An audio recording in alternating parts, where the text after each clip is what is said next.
Place maintenant à un cas concret. Je reçois un consultant indépendant, Sven Massé. Bonjour. Bonjour Florence. Vous êtes consultant spécialisé en excellence opérationnelle.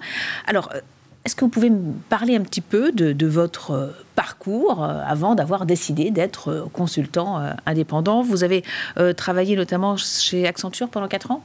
Exactement, j'avais commencé ma carrière là-bas. Au début, j'avais fait plusieurs types de missions, d'abord dans les systèmes d'information, et je me suis assez rapidement spécialisé en excellence opérationnelle, justement, où j'ai continué plusieurs missions, notamment dans l'énergie, avant de partir pendant 3 ans à peu près, où j'étais directeur adjoint de la performance d'un site industriel à l'étranger. Avant, en 2020, de devenir indépendant, de revenir en France et de devenir indépendant, et notamment de monter une petite structure avec d'autres indépendants qui s'appelle Orios Conseil, où on se spécialise en excellence opérationnelle. Et vous travaillez justement via votre cabinet indépendant avec Malte Stratégie. Exactement. C'est un de nos leviers aussi de développement, un moyen d'accroître notre réseau, de pouvoir accéder à des missions auxquelles on ne pourrait pas accéder via notre propre réseau et à des nouveaux clients. Alors, rappelez-nous ce qu'est l'excellence opérationnelle, parce que ça comprend quand même des domaines assez variés. L'excellence opérationnelle, c'est quoi? C'est un ensemble de méthodes qui visent vraiment à améliorer les processus de travail d'une entreprise, d'un département ou d'une équipe. L'idée, c'est d'arriver à améliorer la qualité, les délais, l'efficience des processus, de façon à vraiment améliorer la satisfaction du client en bout de chaîne. Là, en ce moment, vous travaillez avec une entreprise dans le secteur de l'énergie, si je ne me trompe pas, on ne va pas la citer. Mais pourquoi cette entreprise, avec laquelle vous collaborez, a décidé de faire appel à un consultant extérieur? Alors plus précisément, je travaille même pour le cabinet de conseil interne de cette entreprise-là, qui donc fait le même type de mission qu'un cabinet de conseil externe, mais se veut également comme un incubateur de talents au sein du groupe.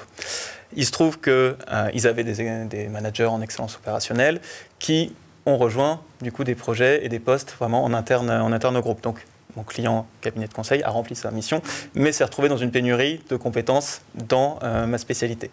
Du coup, ils ont fait appel à moi pour justement assurer cet intérim, le temps de retrouver des compétences qu'ils pourraient recruter en interne, enfin en tant qu'employé du cabinet. Quelle mission vous exercez justement avec ce cabinet de conseil actuellement? En quoi ça consiste? Racontez-nous un petit peu, parce qu'il y a plusieurs aspects dans cette mission. Il y a plusieurs missions. Comme en fait, je suis là pour combler un manque de compétences, en fait, ils savent qu'il y a des opportunités de mission qui arrivent et qui n'ont pas les compétences pour y répondre. Donc j'ai plusieurs missions en ce moment et d'autres missions qui vont arriver par la suite. Une première mission qui est d'aider un des départements de commerciaux à déployer une démarche de pilotage et d'amélioration de leur processus. Donc c'est une mission en quelque sorte de coaching. Je les aide vraiment à déployer les bonnes méthodes de façon à obtenir les résultats qu'ils cherchent en tant que gain de performance. Donc vous êtes un petit peu manager au sein de ce cabinet de conseil? En quelque sorte. Sur mon autre mission, par exemple, j'encadre des consultants du cabinet de conseil interne.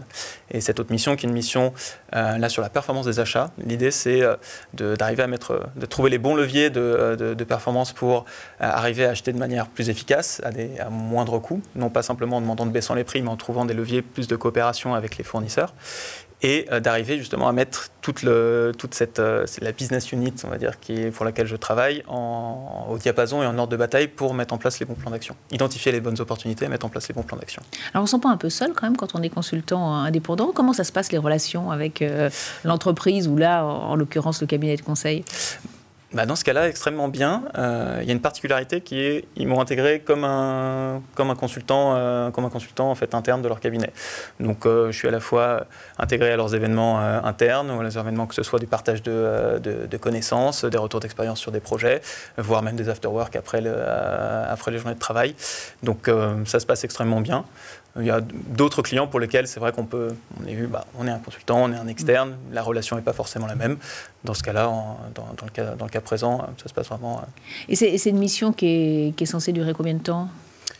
En fonction des besoins et de la capacité de mon client à trouver des profils pour me remplacer, c'est des missions qui vont durer de l'ordre de quelques mois. Oui, donc généralement, quand vous intervenez, c'est sur une durée plus ou moins longue. Donc vous avez le temps quand même de bien intégrer les équipes. En quelque sorte. Oui, parce que là, on parle d'améliorer de la performance, de gestion de projet, d'analyse de données et d'accompagnement de l'entreprise vraiment à développer une démarche pour améliorer les process. Et je vais également animer des formations pour les consultants de mon client dans mon expertise. Alors parlons, il nous reste une petite minute, parlons quand même pour les résultats. Est-ce que vous avez déjà des résultats sur ces missions, sur les performances de l'entreprise, sur, je ne sais pas moi, l'organisation du travail, sur d'autres aspects? Très concrètement, qu'est-ce que vous avez déjà réussi à accomplir? Les résultats économiques viendront d'ici quelques mois. On est encore dans des phases de création de plans d'action et de mise au diapason des différents acteurs parties prenantes. En revanche, là où il y a déjà un vrai impact sur la mission d'achat, par exemple, c'est dans la vitesse à laquelle le projet avance. Le fait de pouvoir aller trouver, partir à la collecte, à la recherche des bonnes informations pour pouvoir en fait, prendre des décisions éclairées plus rapidement. Et donc c'est un accélérateur en quelque sorte. Et sur l'autre mission d'accompagnement sur la démarche de processus, là on est vraiment sur du coaching, du partage de compétences pour en fait, qu'eux puissent ensuite, une fois que je ne serai plus là, pouvoir le faire de manière indépendante. Et vous avez déjà d'autres missions en vue? D'autres missions en vue chez ce même client, potentiellement. Et également, on est sollicité régulièrement à droite et à gauche par des prospects potentiels. Merci beaucoup Sven Massé de nous avoir partagé justement cette expérience, de nous avoir dit comment vous travaillez justement avec une entreprise, avec un cabinet de conseil en tant que consultant indépendant pour mener à bien ces missions. Merci beaucoup.